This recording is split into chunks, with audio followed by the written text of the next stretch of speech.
আসসালামু আলাইকুম lovely viewers, welcome back to my channel Marina's cooking show. আশা করছি সবাই সুস্থ আছেন। সবাইকে পবিত্র মাহে রমজানের অনেক অনেক শুভেচ্ছা। আজকে আপনাদেরকে আমি একটি ঝটপট ভাজি তৈরি করে দেখাবো এবং সেটি হলো লাল শাক ভাজি। এই ভাজি তৈরি করতে খুবই কম সময় লাগে এবং ঘরে থাকা সামান্য কয়েকটি উপকরণ দিয়ে কিন্তু এই ভাজিটি তৈরি করা যায়। তাহলে চলুন দেরি না করে ফুল রেসিপিটি দেখে আসা যাক। লাল শাক ভাজি তৈরি করার জন্য ফার্স্টে চুলায় একটা পাত্রে দিয়ে দিব 1.5 টেবিল চামচ পরিমাণ তেল। তেল গরম হয়ে এলে দিয়ে দিব 2 টেবিল চামচ পরিমাণ পেঁয়াজ কুচি। এরপরে দিয়ে দিব কুচি করে রাখা রসুন, এখানে 4 কোষ পরিমাণ রসুন রয়েছে।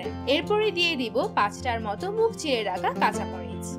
এখন পেঁয়াজ, রসুন এবং কাঁচামরিচগুলোকে কিছুক্ষণ ভেজে নরম করে নিতে হবে। কিছুক্ষণ ভাজা ভাজা হয়ে নরম হয়ে আসলে দিয়ে দিব 1/2 চা চামচ পরিমাণ হলুদ গুঁড়া। হলুদ গুঁড়াটাকে এখন সবকিছুর সাথে ভালোভাবে মিশিয়ে নিতে হবে। হলুদ গুঁড়াটাকে ভালোভাবে মিশিয়ে নিয়ে দিয়ে দিব আগে থেকে ধুয়ে কুচি করে রাখা লাল শাক। এরপরে দিয়ে দিব পরিমাণ মতো লবণ।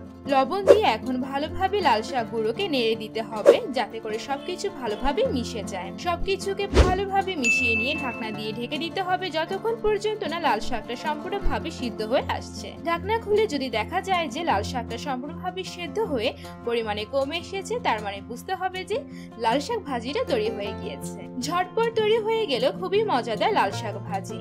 গরম গরম ধোয়া ওঠা ভাতের সাথে এই লাল শাক ভাজি খেতে কিন্তু দারুণ লাগবে। আপনারা চাইলে সেহরিতেও কিন্তু ঝটপট লাল শাক ভাজি তৈরি করে খেতে পারেন।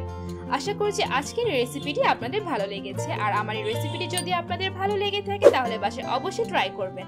আর যদি আমার এই রেসিপিটি আপনারা বাসায় ট্রাই করে থাকেন তাহলে আমাকে পিকচার পাঠাতে কিন্তু একদম ভুলবেন না। ডেসক্রিপশন বক্সে আমার পেজ এবং গ্রুপে লিংক দেওয়া আছে।